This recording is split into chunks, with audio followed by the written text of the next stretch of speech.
कहानी। जब मन कहीं और भटकता है, वो लड़की रोज किताब खोलती थी, पन्ने पलटती थी, लेकिन शब्द उसके दिल तक पहुंचते ही नहीं थे।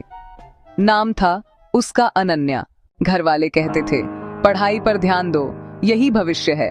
वो ध्यान देती भी थी, घंटों मेज पर बैठी रहती, कॉपी भरती, सवाल हल करती, लेकिन उसका मन कहीं और रहता था।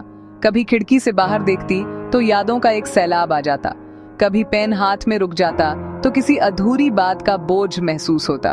वो पढ़ तो रही थी, पर सोच किसी और दुनिया में भटक रही थी। कभी ऐसा लगता जैसे वो खुद से ही दूर होती जा रही है, न पढ़ाई में खुशी, न किसी और चीज में सुकून। रात को किताब बंद करती तो खुद से सवाल करती, मैं कोशिश तो कर रही हूँ, फिर भी क्यों नहीं हो पा रहा। असल में समस्या आलस नहीं थी, समस्या थी उसका टूटा हुआ मन। कुछ सपने अधूरे रह गए थे, कुछ बातें कभी कहीं नहीं गईं, और कुछ अपने समझ नहीं पाए। एक दिन उसने पढ़ाई बंद करके किताब पर सिर रख दिया और पहली बार खुद से सच कहा, मैं कमजोर नहीं हूं, बस थकी हुई हूं।